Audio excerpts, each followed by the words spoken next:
This is the School Success Podcast, a podcast for school leaders to learn from other school leaders what's working and what's not, and to get inspiration and encouragement, as well as strategies to grow school enrollment, connect with families, retain teachers, recruit teachers, and everything in between. You guys are heroes, and I cannot thank you enough for pouring into this next generation that's coming behind us. My goal is you will take at least one thing away from every episode that you can take back to your school to make it better than it is right now. Please enjoy the School Success Podcast.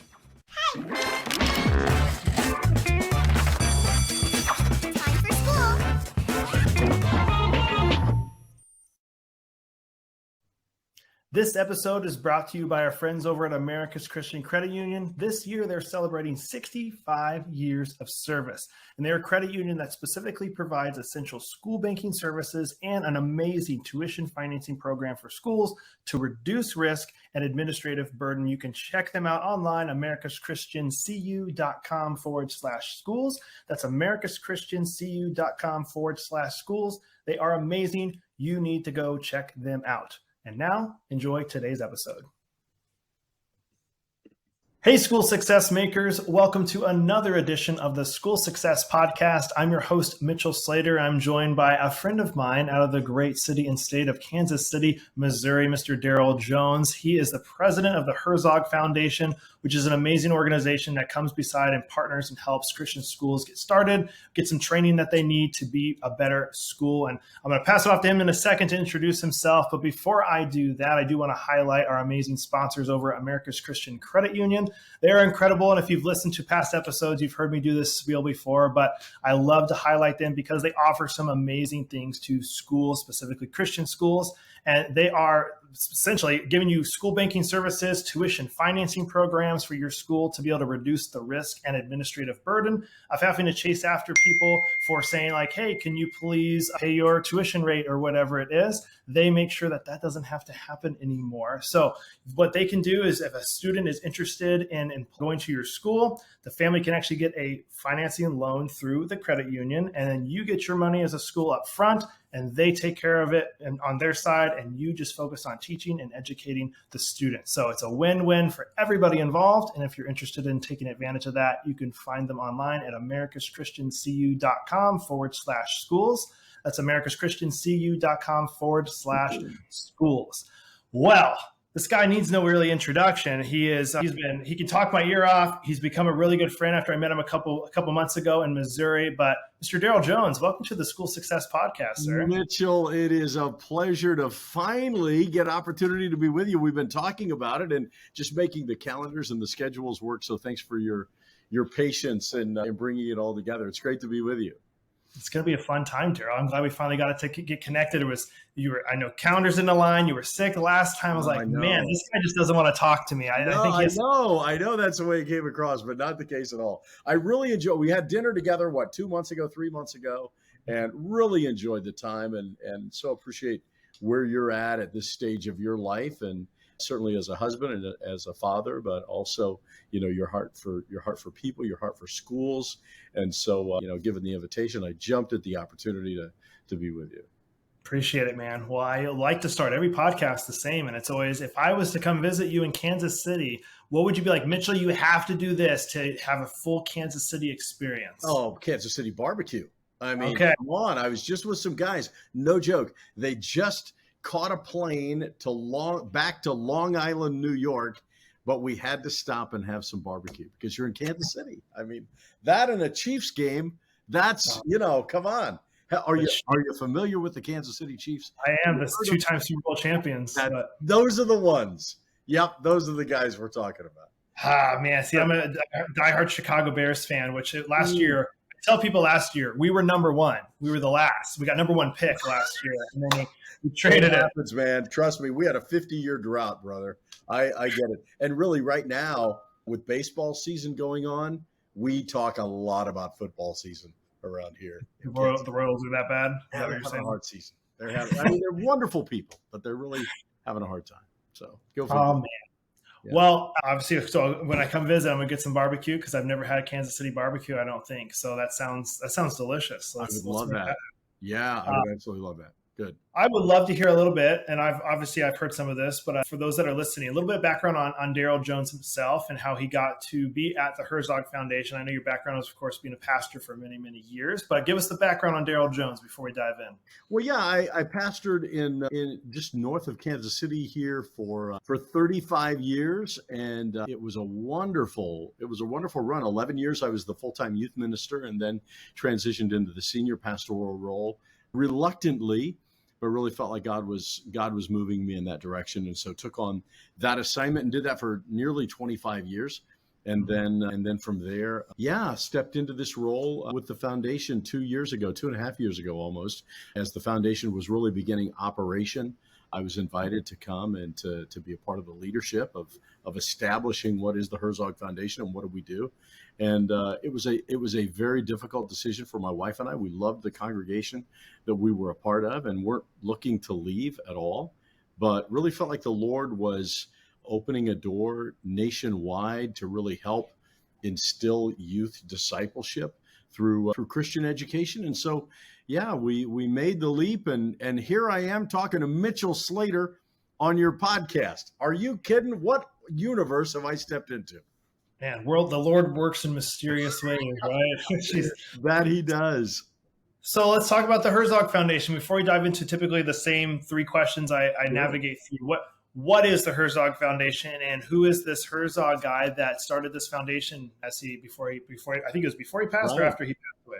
Yeah, Stanley Herzog had drawn up the plans for the foundation before he died. He died in 2019, unexpectedly.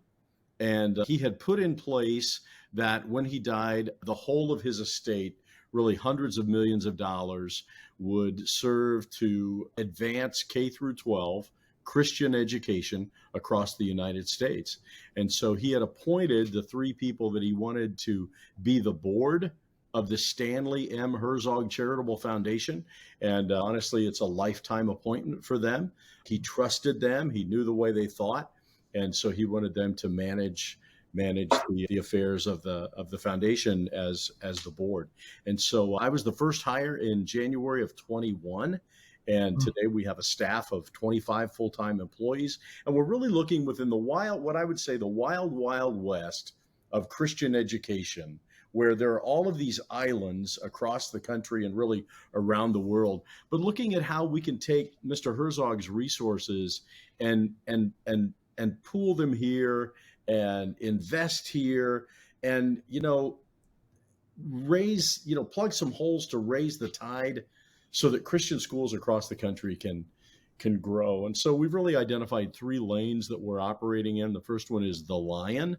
Read Lion, READ, readlion.com is an online news source where we talk about what's happening in education K through 12 across the country. We talk about the best of Christian education, and then we also highlight what's going on in public schools around the country, and there's a clear distinction with Christian education for sure. So the Lion is a big lift for us. The second one is looking at 20,000 Christian schools and asking the question, how can we help all of them? And the answer is we're not going to be able to build them things. They would love for us to do that, but the dollars for that will be depleted quickly. And so what we've looked at is how can we bring necessary training to current heads of school? So I'd say it like this, Mitchell. Oftentimes, and this is training with a broad brush, but oftentimes the person who ends up being the head of a Christian school was at one time a fantastic classroom teacher.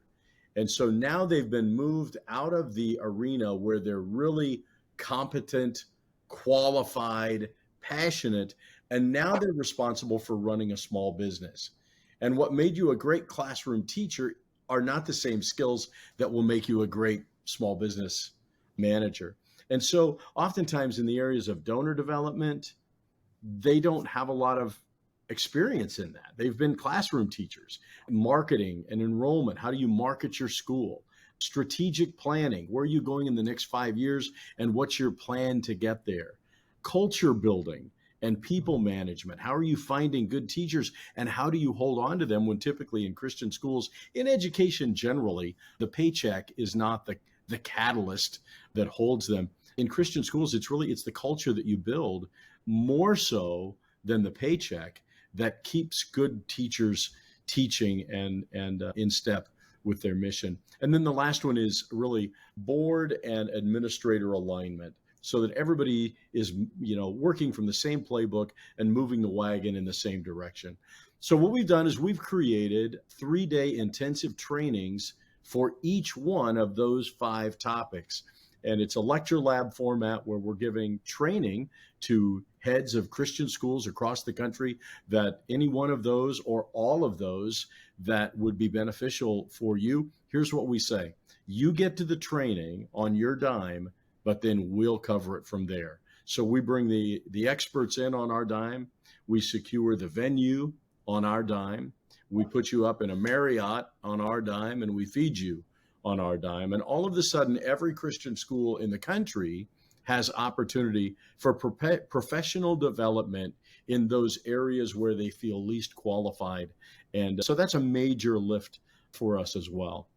And then the third lane would be, in this culture presently, there are just not enough seats in Christian schools for the number of people that want in those seats. So Schoolbox is our latest initiative, and that is, how do you start a Christian school?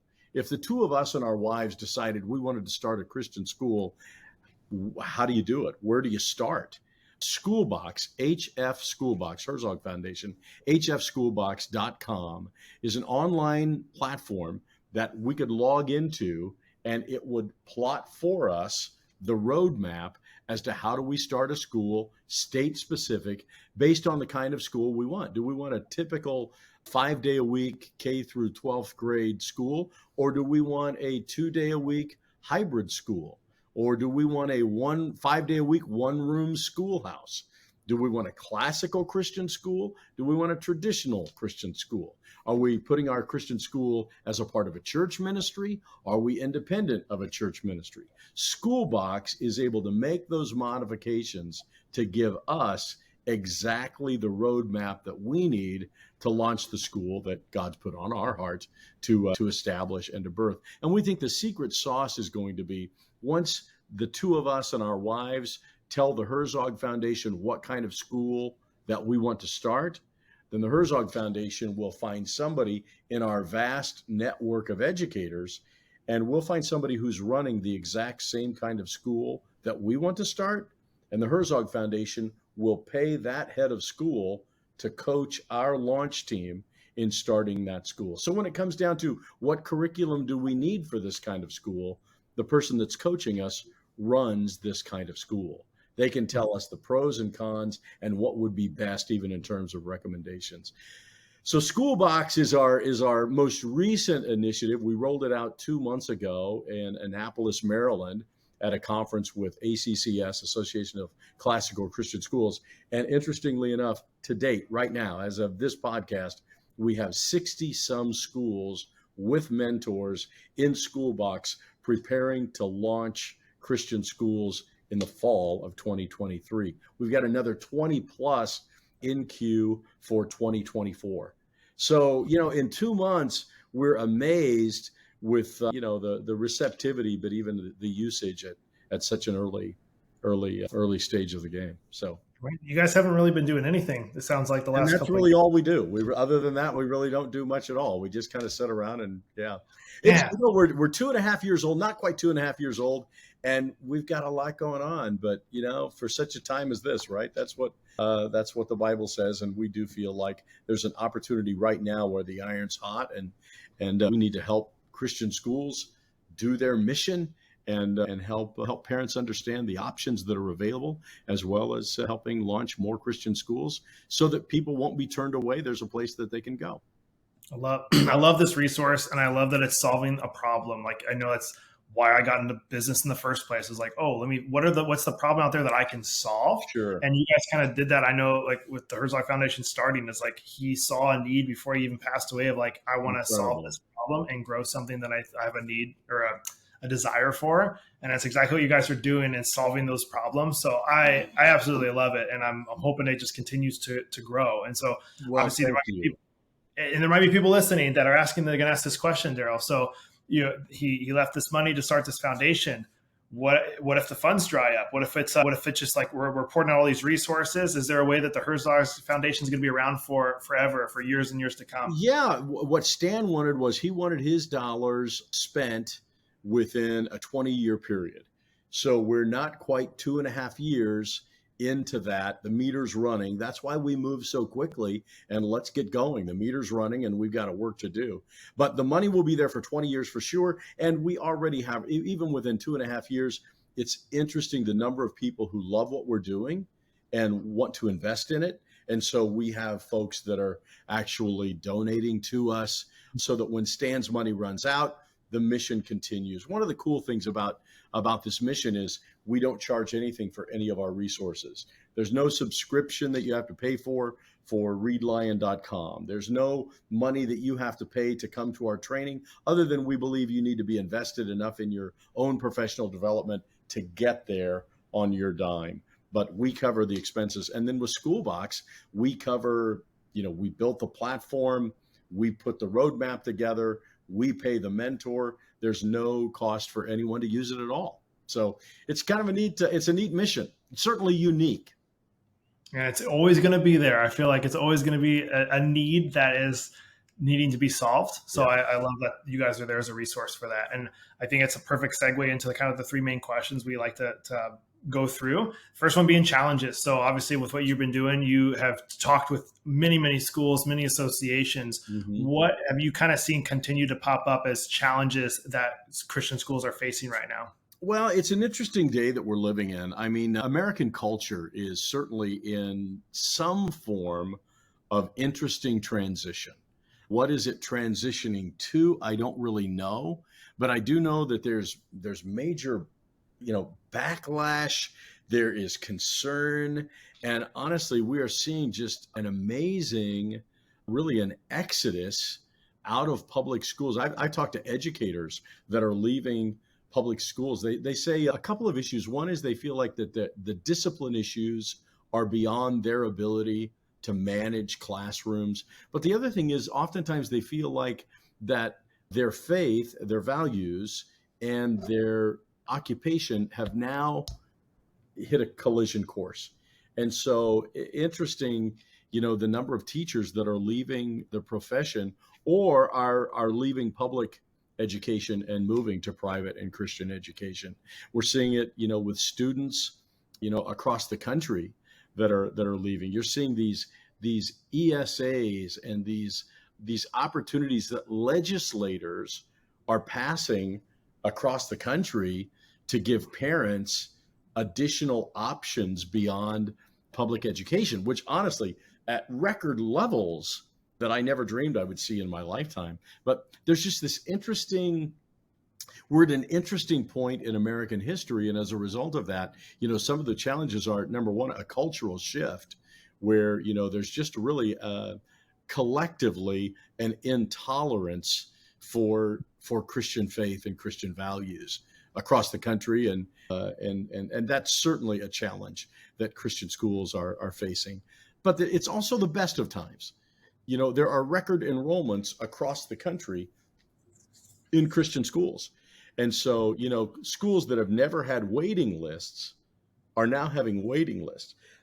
I mean, we are inundated with requests that typically we're not able to fulfill of schools that are wanting to build on so that they can not have to turn families away because they're having to turn families away. And like I said, before, bricks and mortar is really not the focus of the Herzog Foundation. We're focused far more on how schools operate and how can we help them operate more efficiently and more sustainably. And so, I guess, when it comes to challenges, there's not enough classroom space across the country in schools that are maxed out and that have waiting lists and even for the first times in their history are turning families away. That's new. That's different. And that's a challenge. Nobody got into Christian education so that they could see how many families they could turn away. And so that's a challenge for sure. The cultural shift is a challenge. And, there are a number of things, ramifications of those two components specifically that are affecting Christian schools across the country. With these new schools that are starting up through with you guys and in your help this fall, what are some of their specific challenges as a startup school? So anybody's listening and they're going, man, maybe I want to start a school. Like, what are some of the challenges maybe somebody hasn't thought of if they're looking to start a school? And what are these ones that are starting this fall running into right now as they start up? The main thing right now is just assembling the right team from the grassroots. I think a lot of people say, well, I'll just go it alone. I'll just do it by myself. We strongly discourage going it alone.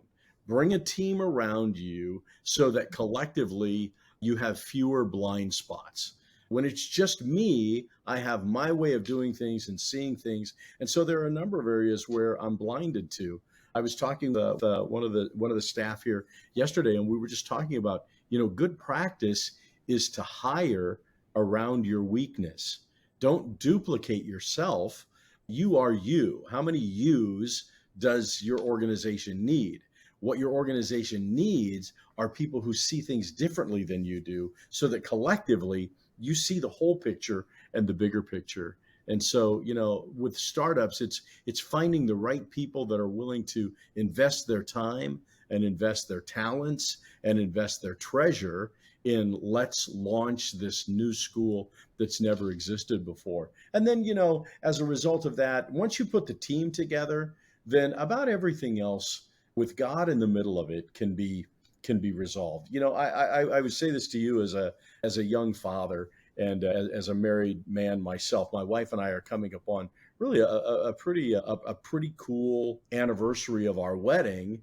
This December coming up will be 40 years we've been married, and I've joked I've never stayed with anything that long. I mean, that's incredible. But here's what we found through the course of our marriage and through the course of living with each other and then creating beautiful offspring, and then they creating beautiful offspring and intelligent offspring.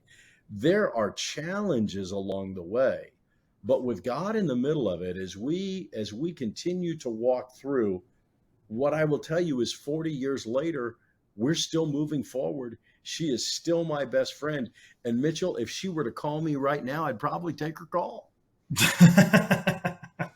And I think what launch groups will find is there will be challenges, but as you hold tight to each other, respecting each other, listen to each other, and invite God to be a part of the process, you know what? You're going to be amazed with the number of challenges that you face, that you conquer, and then you move forward to new challenges. But God is able, and the team that he establishes is capable. He uses that.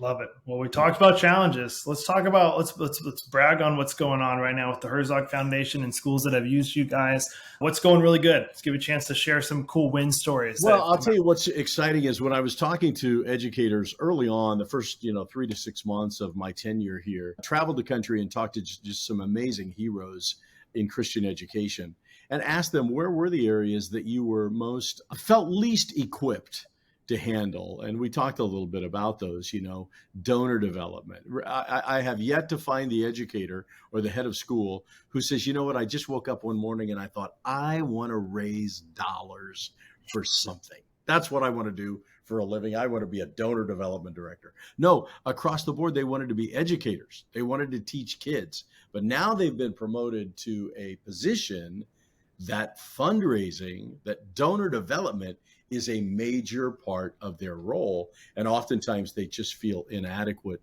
They feel awkward. They're embarrassed by it.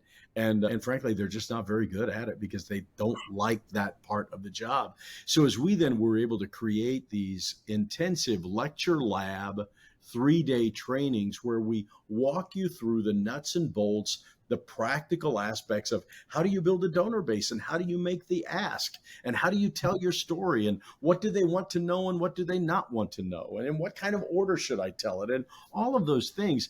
It's been exciting to see how this is revolutionizing the toolbox and the resources that Christian educators have. There's one school that had come, really one of our first trainings in donor development, and the donor development director came along with the head of school.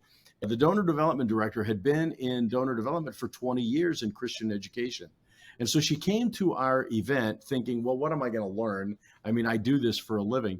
But interestingly enough, I ran into her 6 weeks later at her school.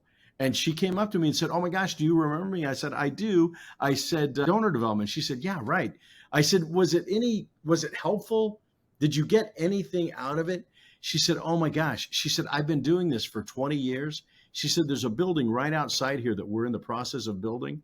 She said, I've raised an additional $2 million on that building in the last 6 weeks from takeaways of the Herzog Foundation donor development training. And I thought, you have got to be kidding me.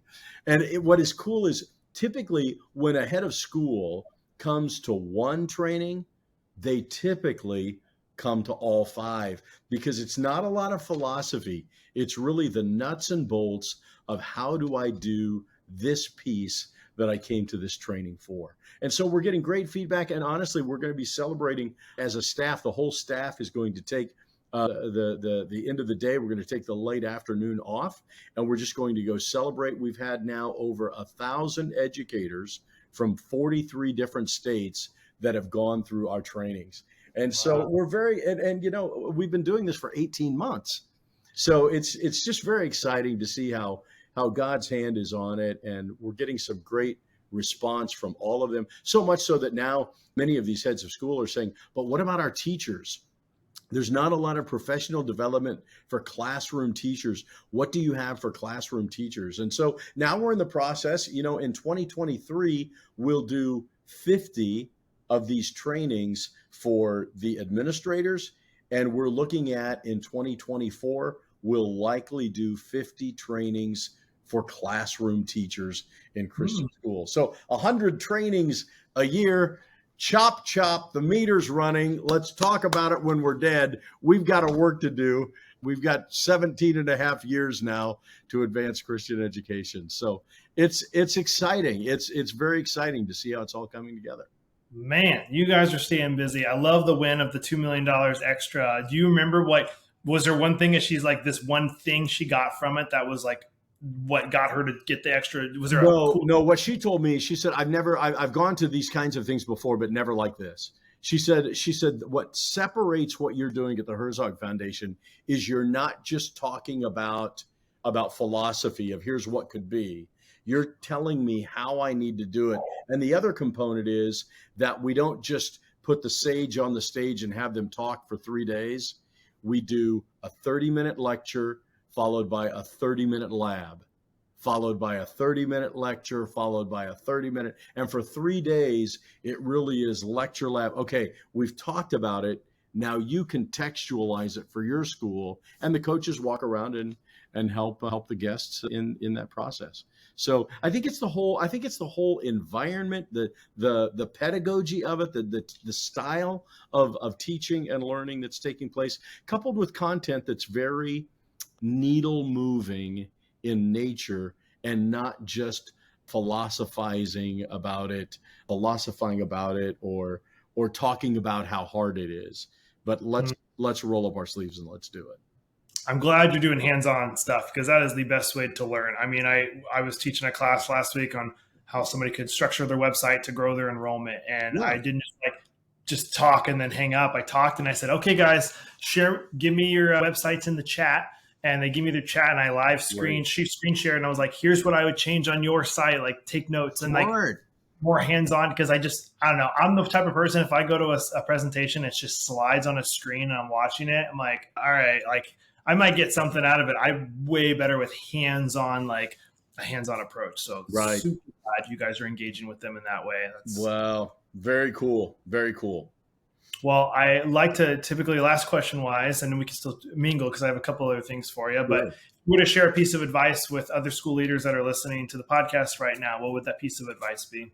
Well, I think it's very simple. I mean, I think as I was leaving, the congregation after 35 years and specifically looking at, coming through COVID, we'd experienced so much, unprecedented. At one point, I said to the pastoral associates on my staff, I look forward to precedented times again. I'm getting worn out of these unprecedented times. But coming through the whole COVID and lockdown and the shutting down of the world, I think it's easy to lose heart. I think Christian schools specifically, or Christians in general, that are feeling like, oh my gosh, the culture of our world and society is collapsing in upon us. I think if we keep our eyes on the storm, it will always be frightening. That's the nature of a storm. But if you'll stop and remember what you know, Christ is still on the throne. God still has a plan. It's a good plan. It's an eternal plan. It cannot be stopped. There's a place in it for you. There's a place in it for me. There's a place in it for our children, for Christian education. All is well. All is well. It's not the time to be fearful. I think we've had some of these conversations privately, Mitchell, but I love the outdoors. I'm an old Eagle Scout, and I still love to get out. And my preferred way of camping would be no tent, just throw down a bedroll and stare off into the stars and until I fall asleep.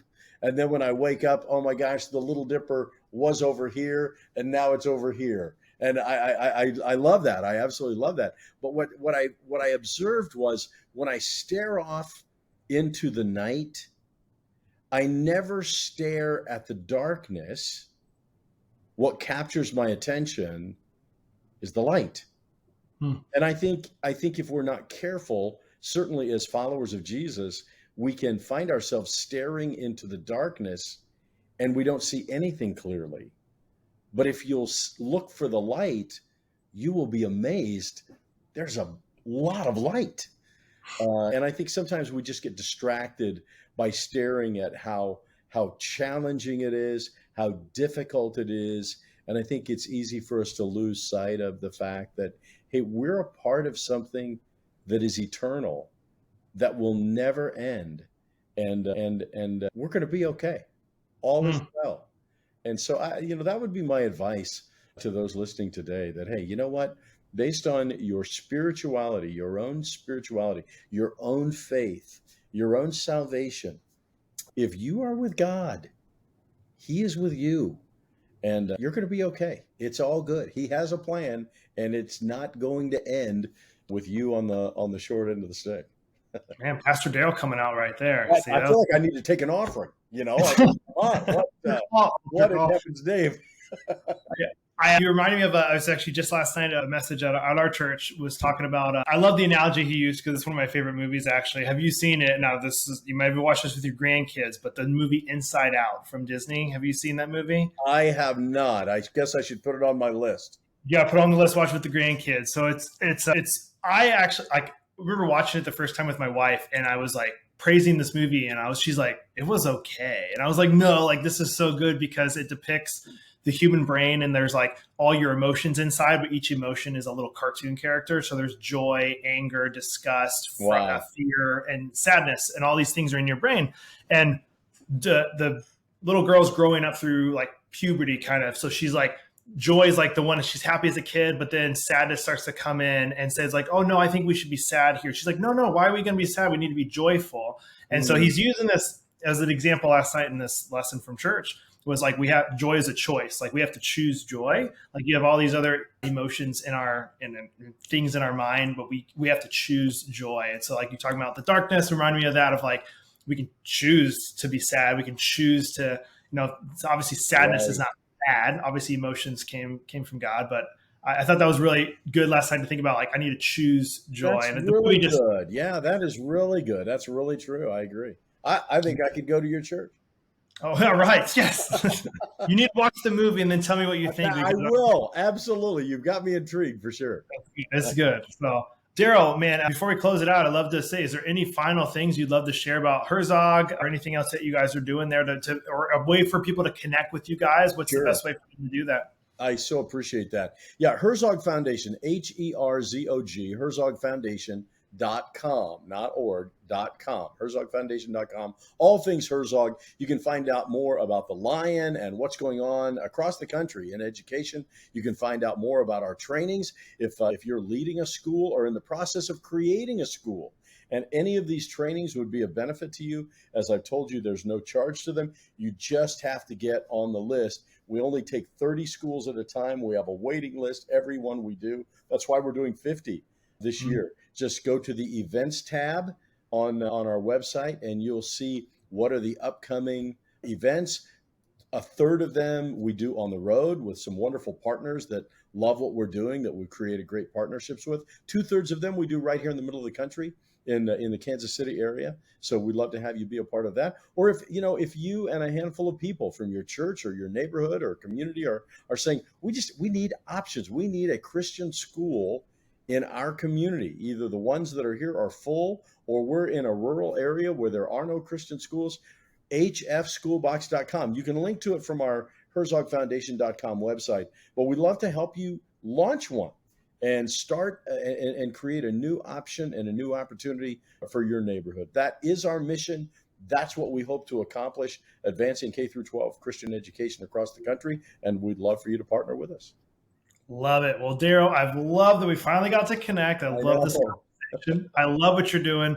I'm wishing you guys nothing but the best. I'm here as a resource, of course, for you guys. If there's anything I can do to help you grow, I'm hoping that this will get the word out even more about the Herzog Foundation and what you guys are doing. But I'm a big fan of yours and the whole foundation itself. So keep doing what you're doing, and I'll be here to help any way I can. Thank you, Mitchell. I feel the same about you. From the time that, we shared that dinner together, I told my wife, I really like this guy. And it was a great conversation then. Look forward to every time that I see you, and look forward to being with you in the future as our paths cross again.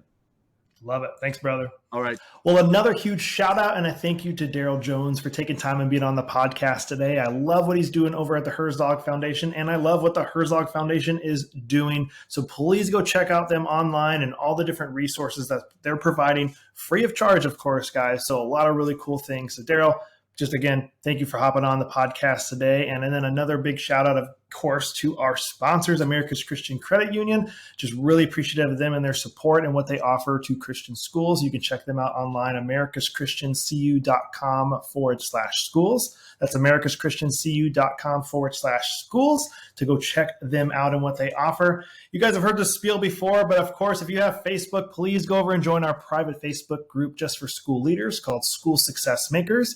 That's School Success Makers on Facebook. I'd love to see you in there. I'm personally in there and would love to get connected with you in there as well. We have some great resources for you on our website, schoolsuccessmakers.com. So go over and check that out. We have a newsletter we're launching later this year called the School Success Report. So you can go ahead and get signed up for that. So you get that when we launch it in the fall. We're going to have some great resources coming out later this year. Again, I keep saying this, but I do mean it. We have some really cool stuff coming down the pipeline, just trying to add more value to all of you school leaders that are out there. I'm big fans of what you guys are doing and pouring into this next generation that's coming behind us. And as always, I'm hoping you can take at least one thing from today's episode that you can take back to your school to make it better than it is right now. Connect with me on social if you have one of those. You can find me Mitchell R. Slater on Instagram, LinkedIn, Twitter. Love to get connected with you guys there as well and just get to know you and your school and what you guys got going on. Whew. All right, there it is again, guys. We'll be back here next week with another amazing guest as usual on the School Success Podcast. We'll see you then.